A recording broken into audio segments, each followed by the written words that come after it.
Welcome to the second part of Parasites presentation for HLRM 170. In the first section we covered what parasites are, how they cause loss in livestock production, and we covered the common protozoan parasites for Alaska. In this presentation we'll cover some of the common helminths in Alaska.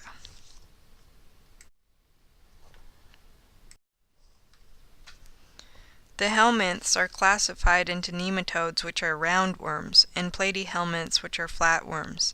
The platyhelminths are further divided into trematodes or non-segmented worms called flukes, or cestodes, segmented worms called tapeworms. The helminths go through a number of life stages where the egg or larva is in the infective stage and the adult makes its living in the definitive host. Nematodes or roundworms cause more damage to livestock than all other groups of internal parasites. They infect almost all species of livestock and live in the GI tract or lungs. They burrow into the lining and live off of the blood. Nematodes cause damage in a number of ways. First, they cause damage to the lung or GI tract lining and reduce performance of the organ. Second, they consume significant amounts of blood. And third, they release waste products and toxins that make the host ill. There are different categories of roundworms based on where they are found, and some make their living in the lining of the stomach. They are very common and found in all livestock, and a major cause of damage. The adults live in the stomach wall. Eggs are passed from host, hatch into the larvae, and contaminate the pasture where they are eaten by an animal, where they travel to the stomach and mature. Roundworms damage the animal by penetrating stomach lining, reducing digestion of nutrients, and young undernourished animals are hit the hardest. The symptoms are anemia, paleness of the gums and dull white eyes, and dull hair coat, scours. A severe infestation can cause weight loss and death.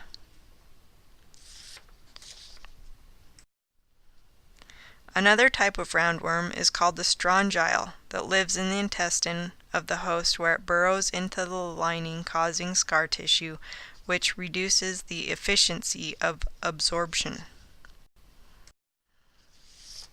The life cycle of strongyles are similar to stomach worms. Note, the eating of contaminated pasture grasses is key to the infection. Most damages caused by strongyles are anemia, scar tissue that reduces digestion of nutrients, and it's a major cause of colic in horses. It also causes poor feed conversion. The symptoms are anemia, weight loss, scouring, and loss of appetite, prostration, and a rough hair coat. Another rather impressive roundworm are the ascarids. They can grow over 12 inches in length. Imagine having 30 or 40 of those critters sucking the life out of you.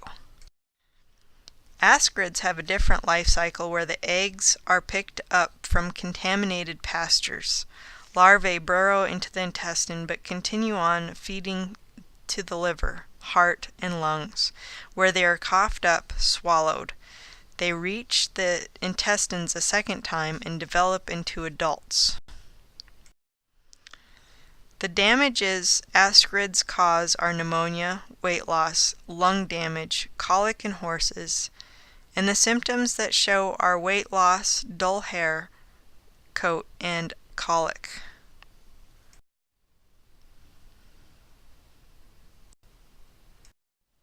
Lungworms are found in all livestock species and affect the circulatory system and lungs.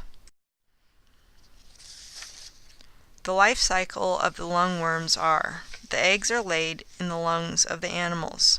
Then they are coughed up and swallowed. The egg hatches in the stomach and the larvae are passed. They develop in moist earth or water. When they are ingested by the animal host, they also burrow into the lymph nodes and are carried to the lungs where they mature. Fast or forceful breathing, coughing, fever, and the animal goes off of feed and water and is reluctant to move are symptoms of the lungworm. The damage they cause are mechanical blockage of the lungs, collapse of the infected area, and blockage of the windpipe. Trichinella is a nematode, not found in livestock but common in Alaska. It can be found in pork, horse, or bear meat.